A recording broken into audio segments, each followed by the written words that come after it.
So here's the thing. This movie, all the evil is done in the name of Christ and America. There is a scene in this movie where the apes, who are the persecuted minority and clearly the good guys in the movie, and we're clearly rooting for them, the soldiers, the evil soldiers run by Woody Harrelson, come out and they start blasting the Star-Spangled Banner, which for those of you who didn't know is actually your national anthem, right? It's the Star-Spangled Banner, and they come out and just beat the crap out of these apes while this music is playing.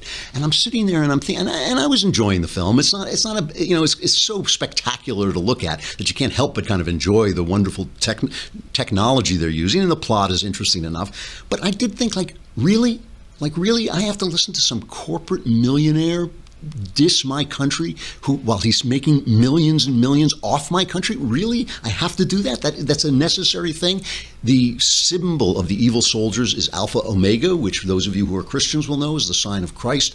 The symbol is written on top of a flag. The flag goes up in flames in the moment of victory. The symbology is all against everything you might possibly hold dear. And of course, the evil guys are building a wall. And what is amazing about this part of the plot is they're building a wall, and the good guy says, oh, this wall is madness. And you think, well, wait, they're about to be invaded. They should be building a wall. You know, there's nothing wrong with the wall, except that it's a wall, except that it references Donald Trump.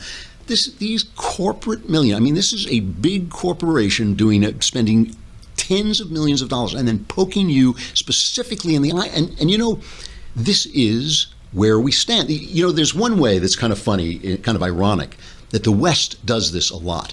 You know, the first great work of Western art, what is it? It's the Iliad, written by the Greeks, in which the Trojans have Hector, the good guy, and the Greeks are represented by Achilles, who's just a pain in the neck. You know, he's just a kind of a bully and a kind of whiny prima donna. And you know, we have done this all the time. In fact, Edward Said, who wrote the book Orientalism, which was one of the Bibles of the left, complained about this. They complained about the fact that we created noble Easterners in our imagination. I mean, there's just so many things like this. There's the Persians. After the Greeks beat the Persians, they wrote the Persians. They wrote the Trojan women about how sad it was for the women to be conquered by them. You know, we've always done this. The Song of Roland has the noble Saladin, the noble Muslim who fights against Roland. Even if you think to All Quiet on the Western Front, you know, which was a German novel but became very popular in the West, tells the story of the war from the point of view of the people who lost it. This is the stuff we do.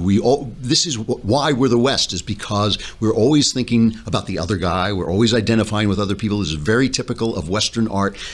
But at the same time, why do what is best about Western art while dissing the West to that degree, while telling you, and this is, you know, this is the way these ideas are injected into people's minds, especially the minds of the young and the uneducated. You don't have to think to see the Star-Spangled Banner while the people you're rooting for in the movie get beaten up. You don't have to think to see Alpha Omega catch on fire when the good guys win. You know, you don't have to think. These just ideas go into your mind. And if you want to see the results, there's this wonderful video that I think we put up actually on the Daily Wire, and I'll play a long cut from it because it's worth it. It's an organization called Campus Reform that goes out and does these hit videos against kids on campus, and they're just interviewing kids about socialism, and this is the result of the kind of propaganda you see in the war for the Planet of the Apes.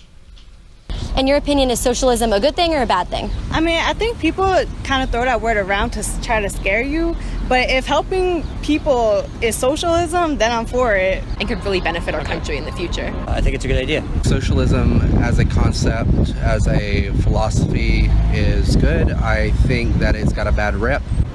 Trying to spread the wealth is definitely a good thing in America, and it's definitely a thing that's needed. There's a lot of things with social welfare that I think would be good to have. Do you have a positive reaction to socialism or a negative one?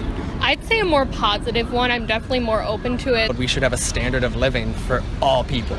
Okay. Just by default, that should just be available. If we did it democratically, then we could really incorporate socialism. Like, it definitely seems like a more feasible option, and it could help more people. Like, just as a broad term, it could help more people. How would you define socialism? I mean, honestly, that definition gets thrown around a lot.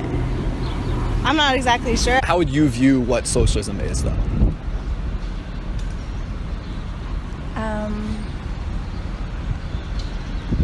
Economically, what is socialism? Economically, So, I'm gonna think about that for a second. Jeez. I guess just specifically just, getting rid of that wealth gap in the United States. How would I describe it as little words possible?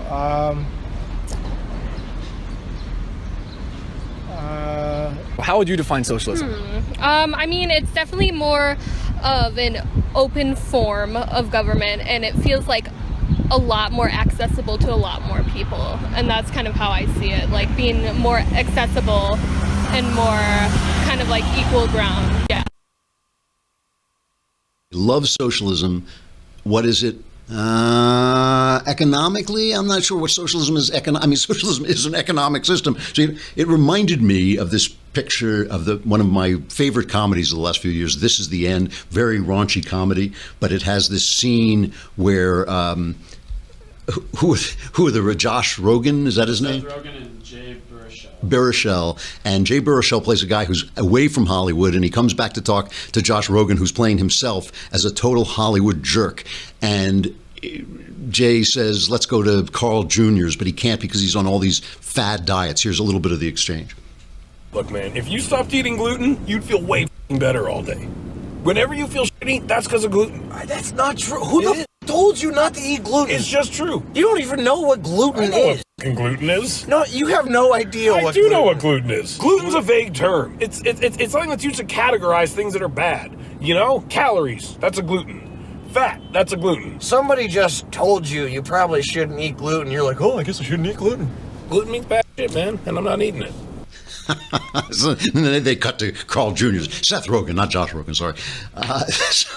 So that is the world the left is setting up. And I mean, even, I was making fun of David Brooks for talking about ways in which the upper strata, create little code words that keep the lower strata out. But that only happens on the left. I don't see right-wingers doing that. These little fads that they create, hate America, hate Jesus, hate gluten, hate, whatever, love socialism, but you don't know what it is. You just know you have to say it if you want to be in with the in crowd. And that's why they live in that fantasy world from the opening. That fantasy world where Hillary Clinton is president, where Huma Abedin is a good person, where the Affordable Care Act works. They live in that fantasy. And the fact that we woke them up by voting for Donald Trump, by electing for Donald Trump, is like, it's like an invasion. It's like Game of Thrones. The country of fantasy has been invaded. And I just want to play, before we bring on Knowles to talk about Game of Thrones, I want to play Carl Bernstein, remember from Watergate, is talking about why the people don't believe. Brian Stelter says, how can they not believe us?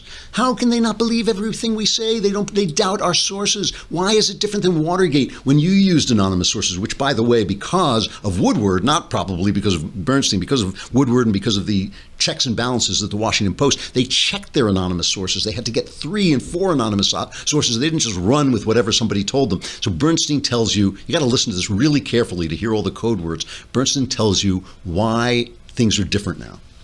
The difference between Watergate and now, one of the big differences is that we are in the midst of a cold civil war in this country, a political and cultural civil war, and all of our reporting is taking place in the context of that cold civil war, and nothing quite like that existed at the time of Watergate. And that part of the cold civil war itself is the configuration of media, with Fox News, with CNN being perceived by different sets of viewers as representing different truths, when in fact Fox has changed American politics as perhaps no institution has since its invention in 1996.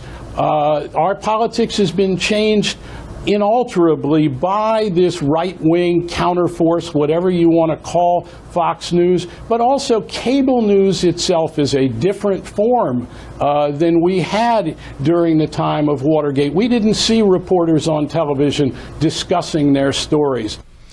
You woke us up from our fantasy. I mean, listen to that, the right-wing counterforce. It's not a right-wing force. The force is liberalism. The force is leftism. It's the counterforce is the right wing. And Fox News, with its 3 million viewers, wipes away everything that the network did. All Fox News did and all cable news did is move the camera behind these guys where we could see that they weren't wearing any pants, that the seat of their pants was missing and their backsides were exposed. That's why they're complaining. That is why they are so hysterical. We woke them out of their fantasy world. It's like Game of Thrones, except we're fighting over the minds of the people.